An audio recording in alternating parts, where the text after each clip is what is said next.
Alhamdulillah, alhamdulillahilladzi hadana lihada wa ma kunna linahtadiya laula an hadanallah. Laqad ja'at rusulu rabbina bil haqq.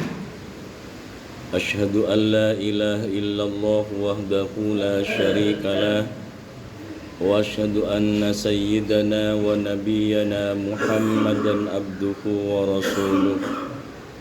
Wa nusalli wa nusallim wa nubarik wa nu'azzim ala habibina wa syafi'ina wa nuri qulubina sayyidina wa maulana Muhammadin asliyil jamal wa manba'il kamal wa mustawda'il jalal, amma ba'd.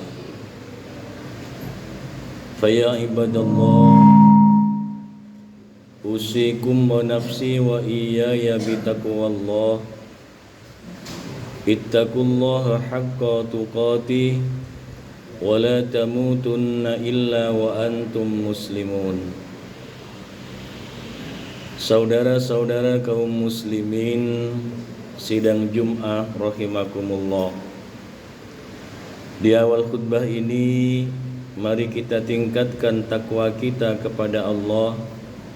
Dalam arti kata takwa, mari kita perbanyak melaksanakan perintah Allah dan usaha kita untuk menjauhi larangan Allah. Dengan sekuat tenaga mari kita berusaha untuk menghindarinya. Salawat dan salam semoga tetap tercurah limpahkan keharibaan junjungan kita baginda Nabi Muhammad sallallahu alaihi wasallam. Saudara-saudara kaum muslimin sidang Jum'ah rahimakumullah. Saat ini kita berada di penghujung bulan Dzulqa'dah. Beberapa hari lagi kita ini sudah masuk dalam bulan Dzulhijjah, bulan yang di dalamnya penuh dengan pelajaran bil hikmah. Bagaimana pelajaran kita pengabdian secara utuh kepada Allah dari seorang hamba, dan pengabdian secara utuh dari seorang anak kepada orang tuanya karena mendapatkan perintah Allah. Dan dari peristiwa inilah Allah mempunyai hajat yang besar untuk ukuran manusia, tapi kecil dalam pandangan Allah, yaitu umat Islam dipanggil oleh Allah untuk napak tilas bagaimana perjuangan Nabiullah Ibrahim dan putranya Ismail dalam menjalankan perintah Allah. Tidak semua umat Islam diberi kesempatan oleh Allah, karena tidak semua orang yang kaya dipanggil oleh Allah. Tidak semua orang yang berpangkat dipanggil oleh Allah, tapi hanya sebagian yang dipanggil oleh Allah, yang mendengarkan panggilan Allah, sehingga dalam hajat yang besar menurut ukuran manusia selama 5 hari melaksanakan perintah Allah, yaitu ibadah haji di Mekah dan Madinah. Mudah-mudahan kita semua mendapatkan panggilan juga dari Allah Subhanahu wa taala untuk bisa melaksanakan haji ziarah ke makam Nabi di Mekah dan Madinah. Amin, Allahumma amin. Saudara-saudara kaum muslimin sidang Jum'ah rahimakumullah. Bagaimana perasaan ikhlas seorang hamba dulu di zaman yang belum canggih, di zaman yang masih sangat kolot, tapi pengabdian kepada Allah secara totalitas. Imannya benar-benar karena Allah, tidak hanya di lisan, tapi langsung dalam tindakan. Kalau hanya lewat lisan, iman ini diungkapkan lewat lisan saja, semua orang bisa mengungkapkan saya ini termasuk orang yang beriman. Semua bisa. Umat Islam mengatakan seperti itu, semua bisa. baik dari golongan kiai sampai golongan orang awam bisa mengatakan saya ini golongan orang yang beriman. Tapi ingat apa yang disampaikan Allah, ahasiban nasu ayyutraku ayyakulu amanna wa hum la yuftanun.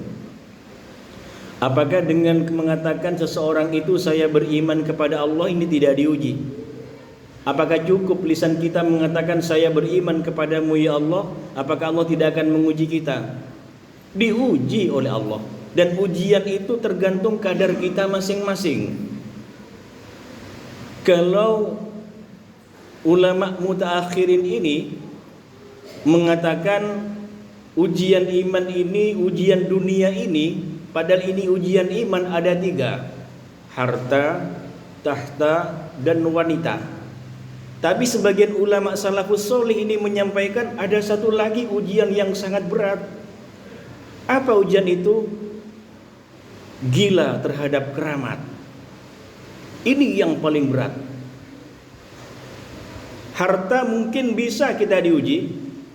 Kita mampu menghindari ujian harta dengan menghindari korupsi, dengan menghindari hal-hal yang subhat, dengan menghindari hal-hal yang haram, bisa kita.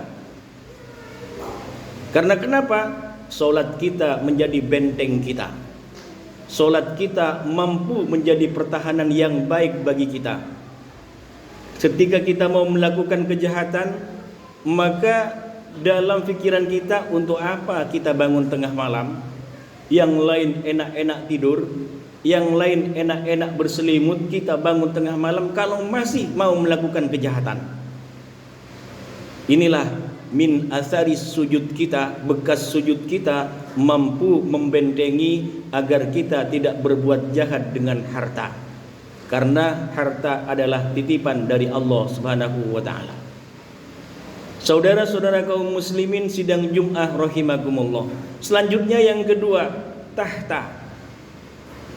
Ini sudah mulai banyak yang tergiur. Apalagi tahun depan adalah tahun politik. Semakin banyak orang yang meminta dipilih, perpolitikan kita sebenarnya semakin carut marut.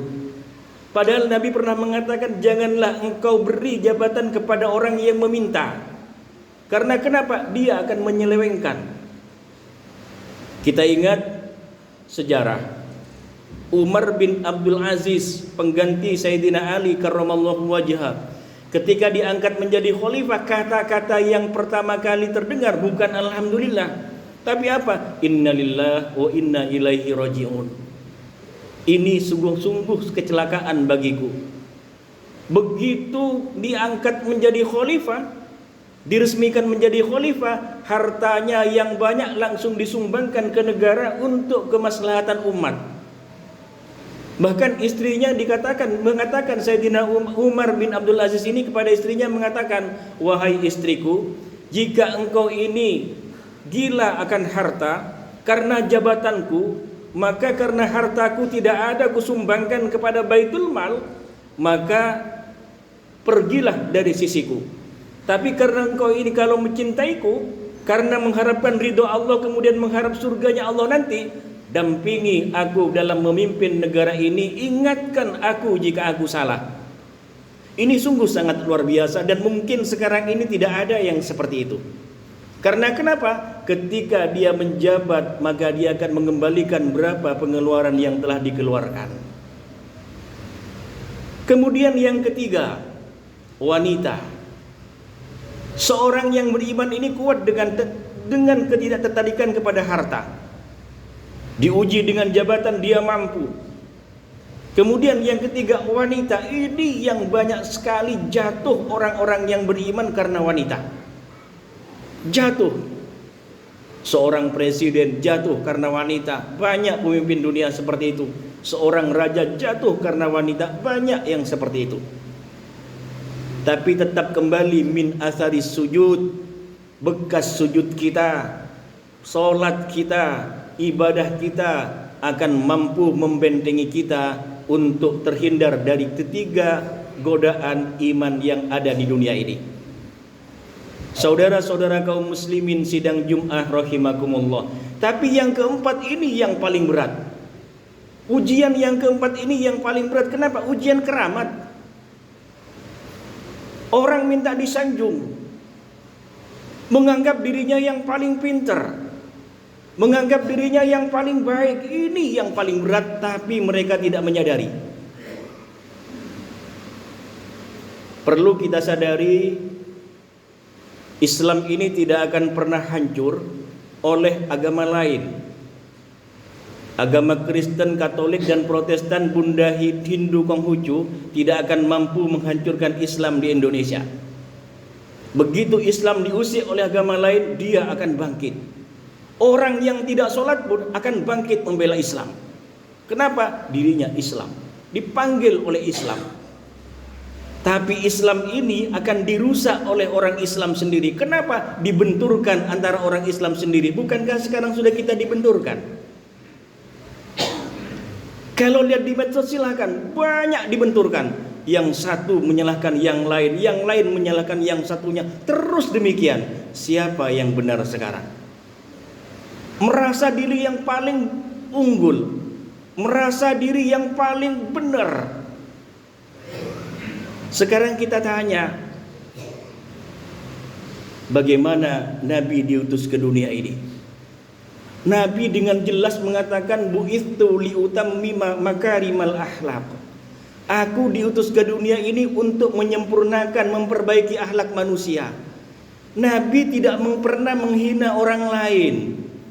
Sekalipun orang lain itu salah, Nabi tidak pernah membentak, Nabi tidak pernah menghina, tidak pernah melecehkan. Ini Nabi. Terus bagaimana dengan umatnya? Kita lihat juga sejarah ketika di Madinah. Habis sholat asar ada seorang badui, tiba-tiba kencing di masjid tempat Nabi sholat. Selesai sholat, yang namanya Umar ibnul Khattab yang paling keras, ditakuti lawan, disegani kawan, langsung menghunus pedang ingin memenggal kepala orang badui ini. Karena kenapa? Kurang ngajar, telah kencing di tempat Nabi sholat. Dipegang oleh teman-teman, sabar Umar, kita tunggu Nabi. Apa kata Nabi? Sabar ya Umar, la taghdab, jangan marah Umar, jangan marah. Kenapa Umar? Cerita Sayyidina Umar ibn Khattab ini cerita kepada Nabi. Apa kata Nabi? Orang ini tidak tahu. Tidak boleh kita menghakimi orang yang tidak tahu. Berilah pencerahan kepada dia. Bukan malah menghina orang lain, bukan malah melecehkan orang lain seperti yang kita saksikan di medsos yang sangat luar biasa, yang mengagung-agungkan dirinya paling benar, mengharapkan orang lain menghamba kepada dirinya. Ini sudah sangat keterlaluan, tidak sesuai dengan apa yang disampaikan Nabi. Aku diutus untuk memperbaiki akhlak manusia, bukan untuk menghina, bukan untuk mencela, bukan untuk menyalahkan orang lain. Saudara-saudara kaum muslimin sidang Jum'ah rahimakumullah. Lantas bagaimana kita ini bersikap? Paling benar, paling baik, Al-Mawfurlah Kyai Haji Raden As'ad Samsul Arifin pernah menyampaikan, kerjakan apa yang menjadi pekerjaanmu, duduki apa yang menjadi tempat dudukmu, dan lakukan apa yang harus kamu lakukan, yang menjadi kewajibanmu lakukan. Artinya kenapa? Ibadah kita yang sudah tertata, ikuti saja, kita punya imam. Jangan ikut yang lain. Jamaah Masjid Al-Muttaqin ini bagus, ikuti saja. Sholat kita duhur, asar, maulid, pekerjaan kita apa, yang PNS menjadi PNS, yang pedagang menjadi pedagang, kemudian yang guru menjadi guru, dan seterusnya dan seterusnya. Itu saja kerjakan, insya Allah selamat kita. Selamat, aman kita. Karena sekarang banyak orang yang merasa pinter tapi tidak pinter merasakan. Kalau dulu zamannya kakek kita, banyak orang yang pinter merasakan, sedikit orang yang merasa pinter. Akhirnya kenapa? Bangsa ini rukun, bangsa ini ada ewuh pakewuh, ada. Sekarang sudah tidak ada lagi. Sekarang sangat jarang, yang ada hanya di tingkat bawah saja. Ini yang terjadi. Maka dari itu kita kembali saja kepada yang disampaikan Nabi, perbaiki akhlak kita. Sekalipun ilmu kita ini sundul langit, sekalipun harta kita ini tidak habis dimakan 7 turunan, sekalipun jabatan kita ini yang paling tinggi, tapi kalau akhlak kita ini hancur, maka tidak akan pernah dipandang apa-apa oleh Allah Subhanahu wa taala. Manusia boleh memuji, tapi Allah tidak akan memuji. Penduduk langit tidak akan pernah memuji. Maka yang paling benar adalah carilah ridho Allah Subhanahu wa taala. Jangan sampai sujud kita kepada Allah, jangan sampai rukuk kita kepada Allah, zikir kita, wirid kita, tadarrus kita dengan Al-Qur'an sia-sia karena kesombongan kita, karena kehancuran akhlak kita. Mudah-mudahan iman kita ditambah oleh Allah Subhanahu wa taala. Mudah-mudahan takwa kita ditambah oleh Allah Subhanahu wa taala, dan mudah-mudahan daerah ini, jamaah masjid ini ditambah kesehatan oleh Allah Subhanahu wa taala. Amin amin ya rabbal alamin. Barakallahu li wa lakum fil Qur'anil azim wa nafa'ani wa iyyakum bima fihi minal ayati wadh-dhikril hakim wa taqabbala minni wa minkum tilawatahu innahu huwal ghafurur rahim. Wa qur rabbi ighfir warham wa anta khairur rahimin.